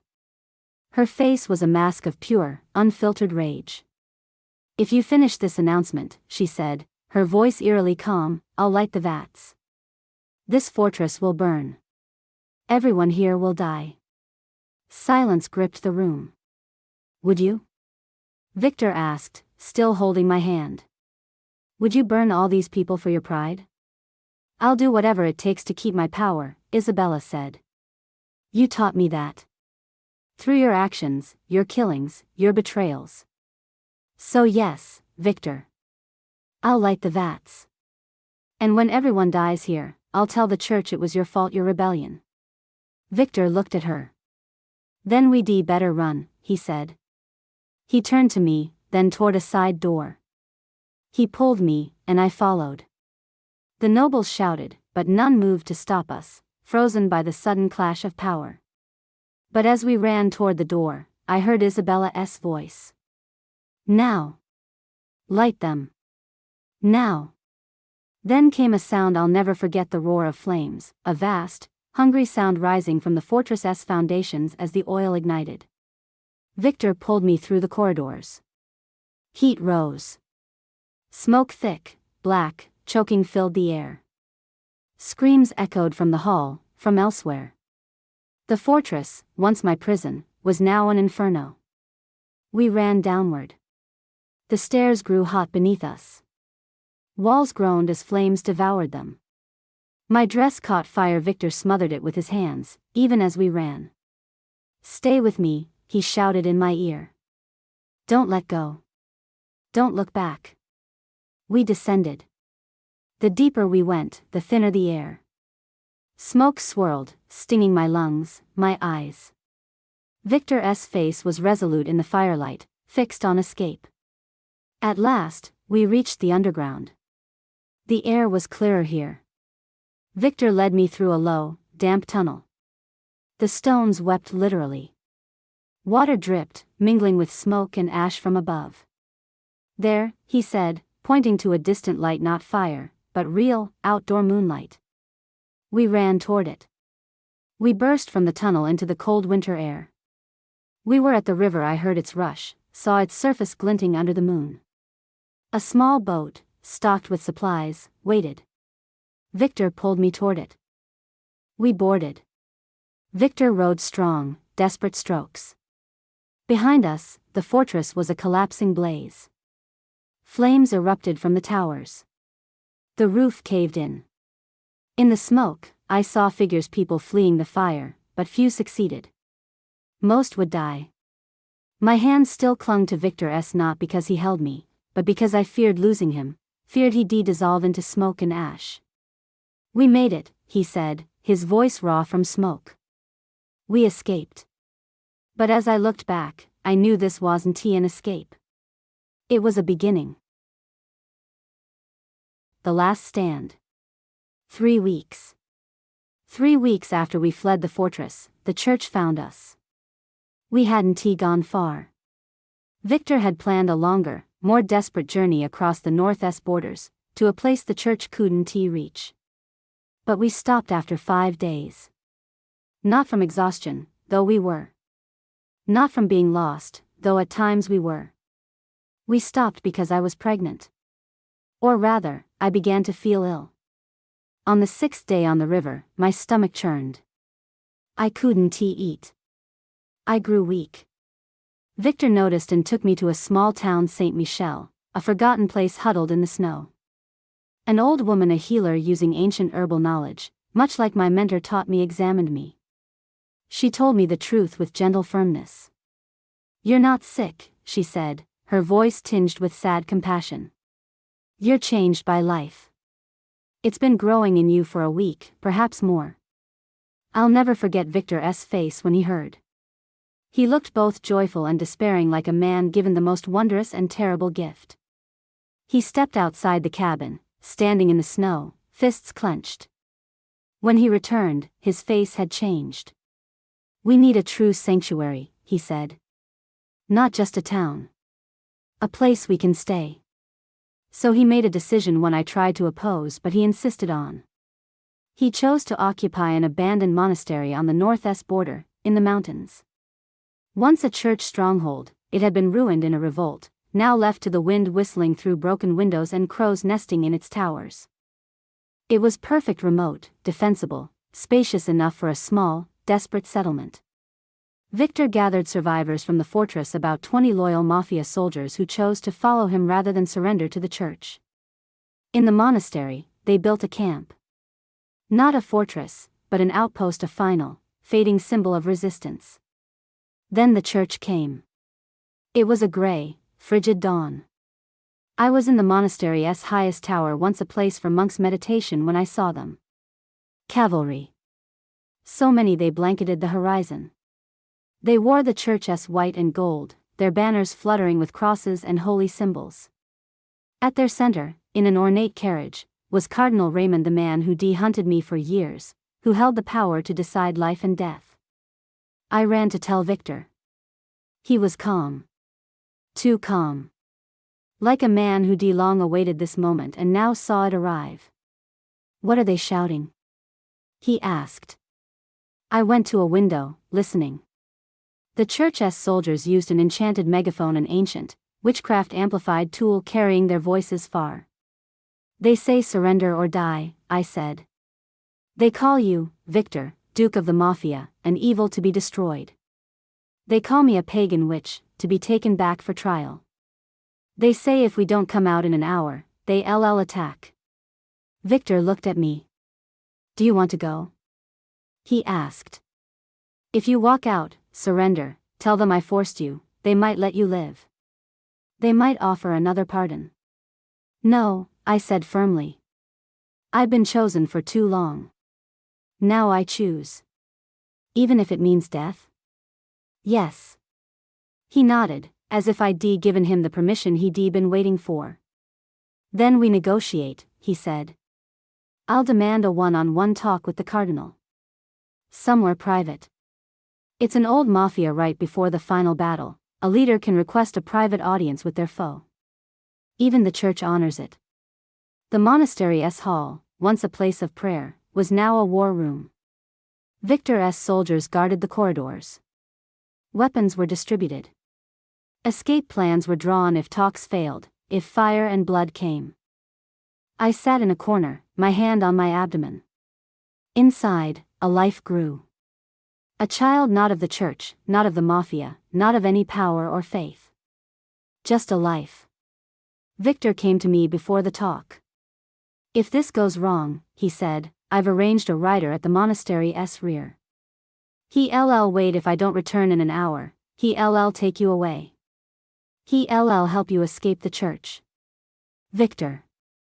Don't try to stop me," he said. "I know what you want to say. I know it's dangerous. But this is beyond danger. It's a final, desperate act.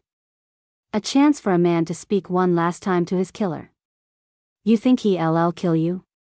"I know he'll try," Victor said. "But before he does, maybe I can make him see something about power, faith, the truth of all this. Maybe I can change something before I die." His hand touched my face. A final touch, though neither of us said it. "I love you," he said. The first time he used those exact words. In all our days, all our moments, he never said them. "I love you, Alina. I love you, even if it means dying to protect that love." "I love you too," I said. Then he left. In the monastery's hall, a conversation unfolded. Victor and the cardinal, at a long wooden table once used for sacred rites. I couldn't hear them, but through a cracked door, I saw their silhouettes, one in black, one in white and gold, like two souls in a final, terrible dance. Time stopped.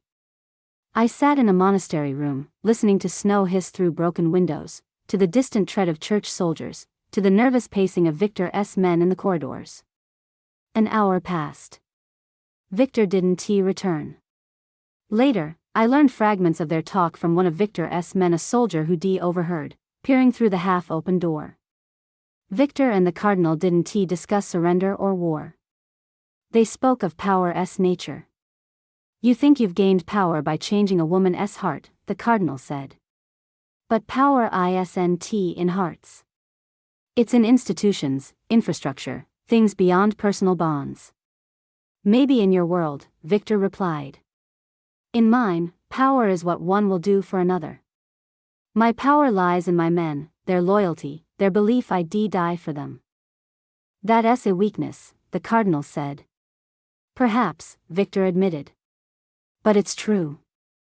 The Church's power is built on lies about heaven, salvation, eternity through suffering. My power is built on truth, darkness, desire, death. At least I'm honest. Honesty won't save you, the cardinal said. I know, Victor said. But maybe it can save others. Maybe, through my death, through this damned chaos, someone will see another way to live, one not built on fear and secrets. When Victor finally emerged, I knew something was wrong. His face wasn't cut or bruised. His clothes weren't torn. But his eyes had changed. The ice blue was gone, replaced by something unnameable calm, like someone who'd seen the other side and was walking toward it. He gave me a choice, Victor told his men. The cardinal said if I let him take Alina for his trial, his flames he'll let me die with a mafia lord's honor. No torture, no public spectacle. A quick death. That's it. My blood froze. Victor, no, I said. No. I want. But if I refuse, he continued, ignoring me, he'll attack this monastery. He'll kill every one of my men. He'll take you and burn you over 3 days slowly, long enough to make the pain eternal. Victor. So I made a counteroffer, he said. He turned to the cardinal, still standing at the hall's entrance, flanked by church soldiers. I said I'll fight you in a final duel. Me, alone, against you, alone. If I win, you let Alina and my men go. If you win, you take us all. Victor, no. I screamed. This is madness. He'll kill you. But the cardinal was already laughing. I agree, he said. Death will come faster this way, for all. A duel ancient, honorable, the final way of things. The monastery's courtyard was cleared. Soldiers formed a circle, church guards in white on one side, Victor's mafia men in black on the other. In the center, an open space. Victor and the cardinal stepped into it. Victor stripped to his torso. I saw his body fully, for the first time. His chest and back were a map of scars, years of killing, war, and living in violence etched into his skin. The cardinal shed his white robes. Beneath was a soldier's body, reinforced with leather, a warrior's frame from before he became the church's voice. Each was handed a sword. I couldn't watch. But I couldn't look away. Victor's sword gleamed, the black blade I knew, the one that saved me in the snow. The cardinal's was silver, reflecting sunlight, a weapon of the church, of power, of absolution. The first strike. Victor attacked. The cardinal parried. The second strike. Both lunged. Swords clashed, a metallic, almost musical sound. They danced not as lovers, but as two men who knew one would soon die. Below is the English translation of chapters 9 and 10, crafted to captivate young women in the UK and US with elegant, evocative prose that preserves the Gothic intensity, emotional depth, and poetic resonance of the original. The language is vivid, immersive, and emotionally charged, tailored to feel natural and engaging while maintaining the story's suspenseful atmosphere and intricate character dynamics. The reader questions are rephrased to spark curiosity and encourage reflection, aligning with the tone and narrative complexity. Choices in the flames. How long the duel lasted, I cannot say. Time became something else in that moment, not water, but honey, viscous and oppressive, resisting reality itself. I watched Victor and the cardinal move in the courtyard, their swords flashing in the afternoon sun. The soldiers stood motionless, transfixed by the hypnotic, terrible dance between these two men. Victor was strong. I'd always known this. His every movement was fluid, perfect, honed by years of war. His sword was an extension of his body, not a separate weapon. But the cardinal was strong too, something I hadn't known. I'd thought him a man hiding behind religion and power. Yet in that courtyard, sword in hand, he became something else, a true warrior, one from years before he surrendered to the Church's authority. They chased each other. They retreated. They probed, seeking weaknesses. Somewhere in the first hour, Victor gained the upper hand. He struck 3 times in succession, forcing the cardinal to stumble against the monastery's stone wall. My heart raced. Perhaps Victor would win. Perhaps all this pain, escape, despair might have a different ending. But the cardinal laughed. Not a kind laugh, but one of recognition, as if he'd known something all along and was waiting for Victor to see it too. He gathered his strength, his sword moving with new purpose, new strategy. By the second hour, they were equals. Utterly, absolutely equal. From my window in the monastery, I began to understand what was happening. This wasn't just a fight. It was a conversation. A dialogue conducted through muscle, through force, through the language of swords. Each strike was a statement. Each parry, a response. Victor told his story in the fight, his fall, his redemption, his love for me, all expressed through the angle of his blade, the grace of his movements, the fire in his eyes. The cardinal told his story, his faith in order, his hunger for power, his fear of anything that defied his religion, through his resolve, his unyielding focus, his ice-like precision. They weren't trying to kill each other. They were trying to understand each other. Somewhere in the third hour, I saw something shift in Victor's eyes. He stopped attacking. Not abruptly, but gradually. His movements grew defensive. His steps slowed. He gave the cardinal more space, more openings. I realized what Victor was doing. He was yielding. Not because he was defeated, but because he made a choice. A choice deeper than any military victory. The cardinal saw it too. His eyes changed from cold calculation to confusion, then to something I couldn't fully name. Regret, perhaps. Or a fleeting understanding of what he was witnessing. Victor stepped closer to the cardinal. He didn't strike. Instead, he did something final, desperate, profound. He left an opening clear, complete, unmistakable. He exposed himself to the cardinal's sword. Now, Victor said, loud enough for all to hear, do what you must. Save your soul. Save your faith. Do what the Church demands. The cardinal stood, his sword aimed at Victor, but he didn't move. Why are you doing this? He asked. Because, Victor said, I've already won. I've proven love is stronger than power. I've proven a man's willingness to die for another is true strength. Now let me die. Let me be a martyr, not for the Church, but for what I believe. The cardinal's hand trembled. For a long, endless moment, no one moved. No one breathed. The world seemed to hold its breath, awaiting the outcome. Then Victor turned. He turned his back on the cardinal, walking toward the monastery, toward me, where I stood watching. Toward me. For Alina, he said. For our child, for the life I couldn't give, I choose this. I choose to die in flames rather than live in power. The cardinal's sword rose. But he didn't drive it into Victor's back. Instead, he did something entirely different. He dropped the sword. The cardinal walked to Victor. My heart stopped. I thought he'd deliver a final, dark act. But as he reached Victor, he did something else. He placed a hand on Victor's shoulder, not an attack, but a touch. You've won, the cardinal said, his voice low but carrying in the silent courtyard. You've defeated me not with a sword, but with something deeper. Something I lost in years of chasing religion and power. Something I forgot how to love. He turned to the Church's soldiers. I won to attack this monastery, he declared. I order a retreat. Victor, Duke of the Mafia, Alina the healer, and all his men will be allowed to leave in peace. But Cardinal. A Church soldier shouted. This is heresy. A betrayal of the Church's orders. I know, the Cardinal said. This will be my last act as a servant of the Church.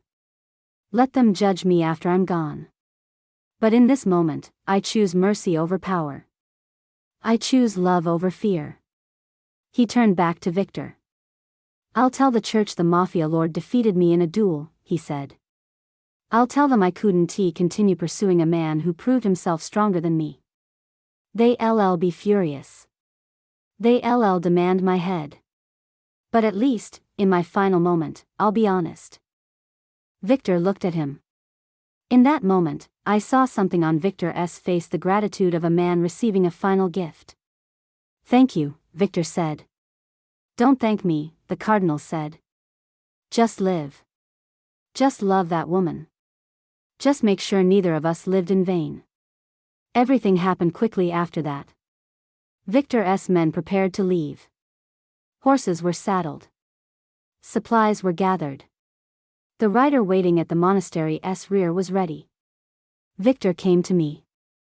I stood in a monastery corridor, hand on my abdomen, overwhelmed by shock, confusion, salvation, and condemnation to exile. We have to go, he said. Now. The church might change its mind. The cardinal gave us a chance, but it won't last. Victor, you're alive, I said, struggling to reconcile the fact with the ending I'd expected. You were supposed to, I thought. I know what you thought, he said. His face was pale, his body trembling with exhaustion. He wasn't wounded, but the duel had taken something from him. Some vitality. But the plan changed. The cardinal gave us a chance, and I can't waste it. He took my hand. I need you to run. I need you to live not just for yourself, but for this. His other hand touched my abdomen. This life, our life, can't die in ashes. It has to escape, somewhere the church can't reach. I want to leave without you, I said. You will, he said, his tone resolute, like a man who made an unyielding decision. Because if you don't, this was all for nothing. My talk with the cardinal, the duel, all of it wasted. But if you live, if our child lives, there's meaning. Victor. I've arranged a place, he continued. In the west, in the mountains, where the church has never reached. An old friend, a mafia ally, owes me a life debt. He'll help you. He'll protect you. He'll help you raise this child. Why aren't you coming? He met my eyes. Because I'm a man with too many enemies. My presence is a danger. As long as I live, the church will hunt. As long as I exist, you and the child will never be truly safe. What are you going to do? I'll stay here, he said. I'll tell the church I surrender. I'll make them believe I've given up. Maybe they'll exile me to some distant place. Maybe they'll imprison me. Maybe, he paused, maybe I'll die in captivity. But whatever happens, you'll be free. Victor, no. Alina. His voice was soft, filled with a deep blend of love and sorrow. This is the last choice I need you to make. Choose to live. For me, for our child. Choose to live. They gave me a horse, clothes for disguise, a map, and keys to a safe house in the west. Victor walked me to the monastery's gate. There, the church's soldiers were retreating, following the cardinal's orders, giving us space to leave. If I live, Victor said, in 5 years, go to Saint Michel. Wait outside the old woman's apothecary.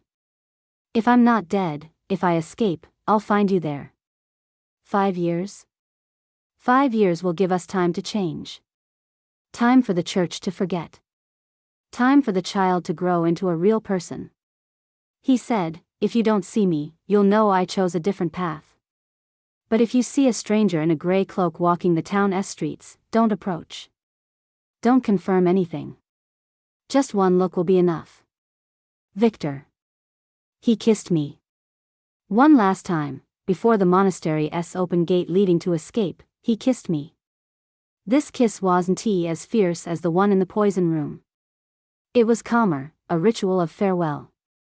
A goodbye kiss, or perhaps, until 5 years kiss. Live, he said. For both of us. Then he let me go. I rode through the night. Behind me, the monastery vanished into the horizon, swallowed by darkness. Ahead, only the western mountains, the winter wind, and a place I couldn't see but was told I'd find. My hand rested on my abdomen. Inside, that life grew. I wondered what this child would be. Would they have Victor's ice blue eyes or my brown ones? Would they inherit either of our darkness, or be something new, different, better? I didn't know. But I knew I was living. Not just for myself, but for the two lives within me, mine, and the one in my womb. Maybe that was enough. Maybe, in a story of death, betrayal, and despair, living itself was a revolutionary act. Eternity in the ashes. 5 years. I counted every month, though I tried not to. I counted every season, though time in the mountains became a cyclical, repeating thing. Spring came and went. Summer blazed briefly. Autumn offered its last burst of gold and crimson. Winter descended, blanketing everything in snow. Then spring again. Then summer. Then autumn. Then winter. 5 years passed in the western mountains, in a house hidden in ancient forests, owned by a mafia ally. Ian, an older man with a scarred face, took us in without a word. He asked no questions. He didn't mention who I was or who Victor had been. He offered food, shelter, and undisturbed privacy. I had a daughter. She had my brown eyes but Victor's bone structure, that cold, almost sculpted beauty. I named her simply, Erin. A name neither mine nor Victor's, but wholly her own. Watching her grow, I saw two worlds: darkness and light, power and love, betrayal and redemption blended in a little girl's face. She was a portent. Perhaps of what's possible when two souls, never meant to meet, collide. But with each passing year, my hope faded. Victor said he'd come in 5 years. But 5 years is long, and much can happen. He might be dead. He might have forgotten me. He might have built a new life, unburdened by the past. When the 5th winter arrived, I decided to go to Saint Michel. Not because I truly expected to see him, but because I owed myself an answer, a definite, final one, not endless, aching waiting. The town hadn't changed. That was the most surprising part. In a world so transformed, Saint Michel seemed frozen in time. The same stone houses. The same narrow streets. The same old woman outside her apothecary, just as I'd left her 5 years ago. I didn't go into the town center. Instead, I left Erin with Ian and lingered at the town's edge, a ghost deciding whether I wanted to see him or not. That afternoon, I sat on a stone outside town, watching the sun sink in the west. Snow fell gently, not the sharp, solstice eve kind, but soft, almost healing. Each flake was a memory settling on my shoulders. I wore simple clothes: a gray skirt, a black cloak. My hair was braided, my face veiled lightly, almost invisibly. No one would recognize me. I was no longer a hunted witch. Just another woman at the town's edge, waiting for something. As the sun nearly vanished, I saw him. Or rather, I saw someone. A man in a gray cloak emerged from the other side of town. The cloak was a traveler's, humble, unremarkable. Beneath it, I couldn't see his face, his eyes' color, anything to confirm or deny it was Victor. He walked toward me. Or rather, toward the general direction where I sat. He didn't look at me directly. He simply wandered the town's edge, like a stranger contemplating in the snow at dusk. My heart stopped. I wanted to stand. I wanted to run to him. I wanted to shout and weep and confirm it was Victor, my Victor, the one I'd waited for through 5 years. But I couldn't. His instructions were clear: don't approach. Don't confirm anything. Just one look will be enough. So I looked. The man in the gray cloak, walking through the snow at dusk. He didn't turn to me. He made no gesture to show he knew I was there. He just walked, one hand tucked in the cloak's folds, the other swinging as if conducting music only he could hear. Then, for a moment, a brief, almost invisible moment, he paused. He paused and turned, a faceless silhouette toward me. Though I couldn't see his eyes, I felt them. I felt that ice blue, piercing, soul-deep gaze cut through the space to me. One look. Just one look. In that look, I saw 5 years of exile. Of silence and solitude. Of a man trying to be something he could never fully become. Of a soul keeping a promise, even at the cost of everything. I saw love. Raw, unasking, absolute. Then he turned and walked away. He faded into the town, his gray cloak vanishing in the snow, becoming a silhouette, then a shadow, then nothing. I sat on that stone, tears freezing on my face, unable to believe what had happened. 5 years of waiting, of doubt, of painful, uncertain hope answered in a moment. He was alive. He hadn't forgotten. He came. And by coming, he'd given me all I needed.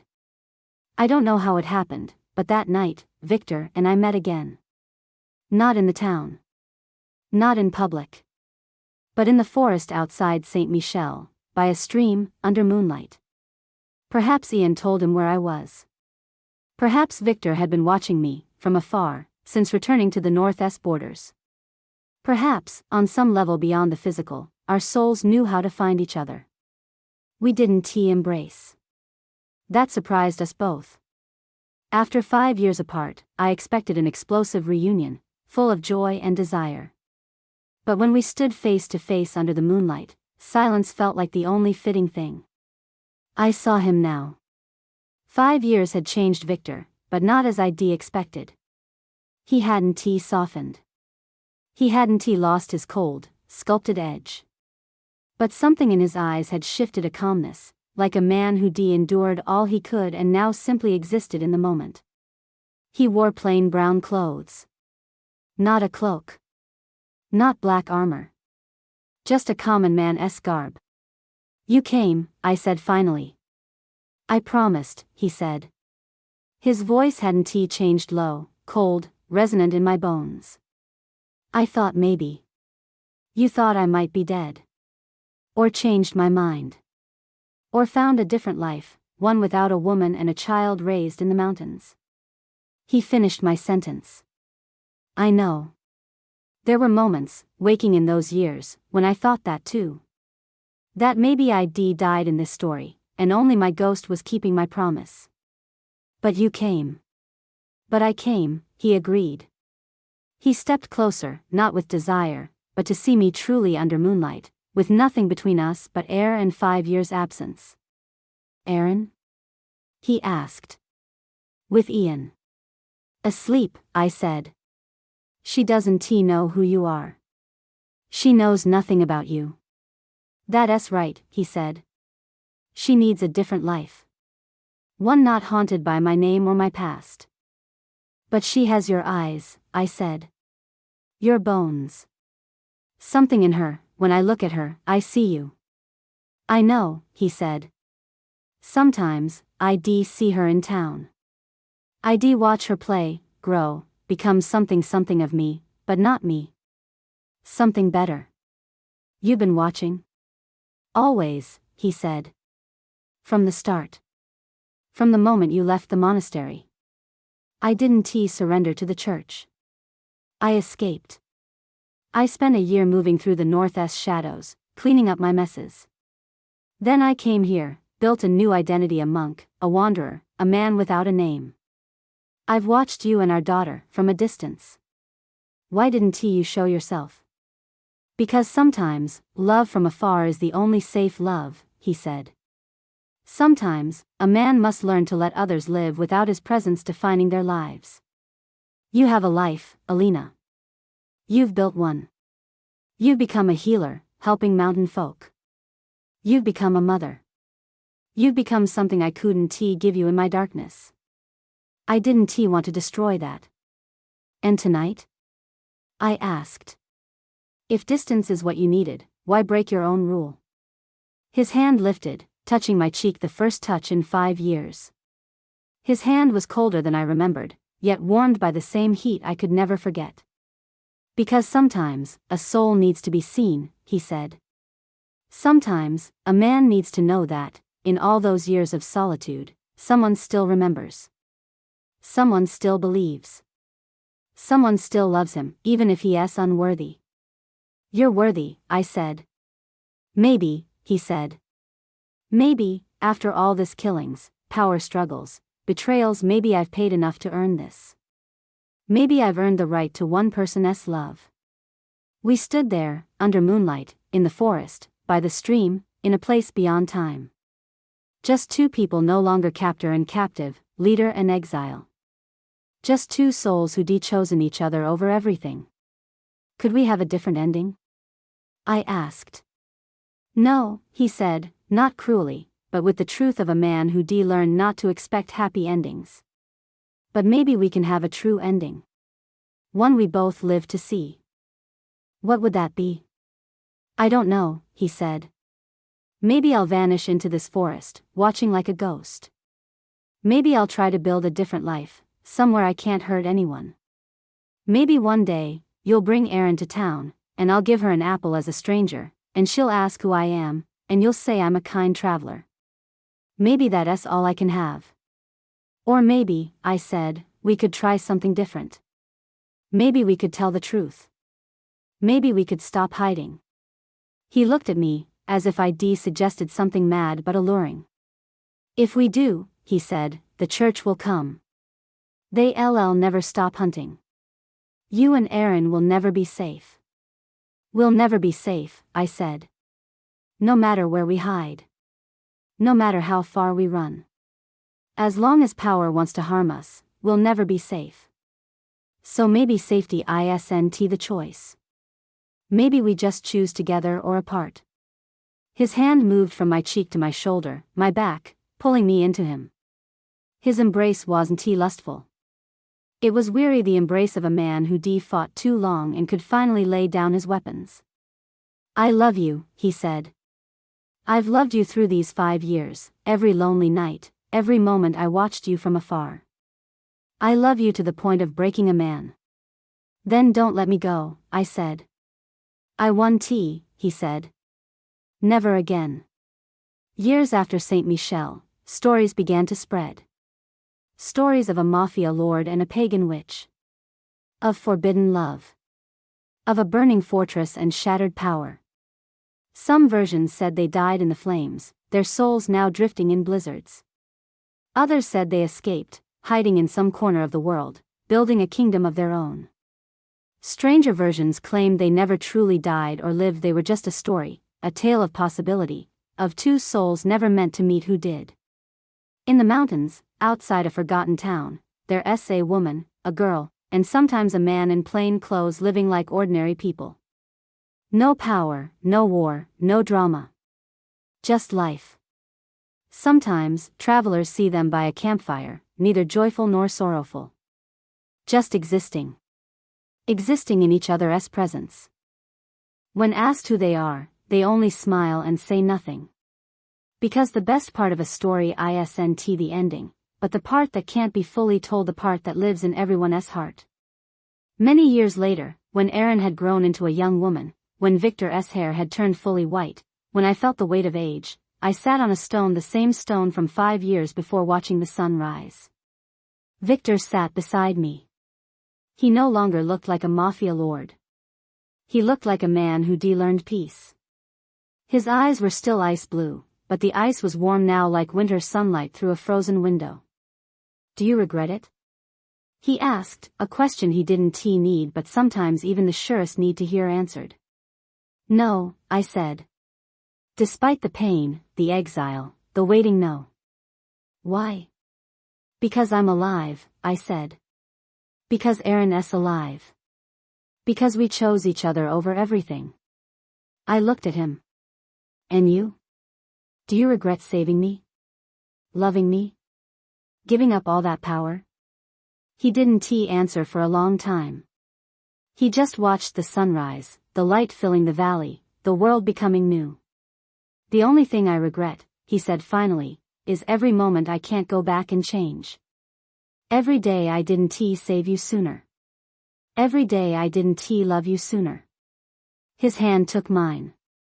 But for now, for this, for what we have, no. I regret nothing. The sun kept rising. The light kept spreading. The world kept turning, indifferent to our sorrows and joys, our losses and gains. Maybe that's the true ending of the story. Not in flames, not in drama, not in anything neatly told. But in an ordinary, cold mountain morning, two people sitting side by side, just being. Being in the life they chose. Being in what they built for each other. Being in a story whose beauty isn't in how it began or ended, but for those who care to listen that it's still going. Even in ashes. Even in eternity. Maybe the best part of a story isn't the ending, but the part that can't be fully told, the part that lives in everyone's heart. Many years later, when Erin had grown into a young woman, when Victor's hair had turned fully white, when I felt the weight of age, I sat on a stone, the same stone from 5 years before, watching the sun rise. Victor sat beside me. He no longer looked like a mafia lord. He looked like a man who learned peace. His eyes were still ice blue, but the ice was warm now, like winter sunlight through a frozen window. Do you regret it? He asked, a question he didn't need, but sometimes even the surest need to hear answered. No, I said. Despite the pain, the exile, the waiting, no. Why? Because I'm alive, I said. Because Erin's alive. Because we chose each other over everything. I looked at him. And you? Do you regret saving me? Loving me? Giving up all that power? He didn't answer for a long time. He just watched the sunrise, the light filling the valley, the world becoming new. The only thing I regret, he said finally, is every moment I can't go back and change. Every day I didn't save you sooner. Every day I didn't love you sooner. His hand took mine. But for now, for this, for what we have, no. I regret nothing. The sun kept rising. The light kept spreading. The world kept turning, indifferent to our sorrows and joys, our losses and gains. Maybe that's the true ending of the story. Not in flames, not in drama, not in anything neatly told. But in an ordinary, cold mountain morning, two people sitting side by side, just being. Being in the life they chose. Being in what they built for each other. Being in a story whose beauty isn't in how it began or ended, but for those who care to listen that it's still going. Even in ashes. Even in eternity. Maybe the best part of a story isn't the ending, but the part that can't be fully told, the part that lives in everyone's heart. In a world of power, betrayal, and death, the deepest revolution isn't won with weapons or power. It's won through choice. Choosing love, even if it means losing everything. Choosing truth, even if it means destruction. Choosing to live, even if it means exile. Victor went from captor to captive.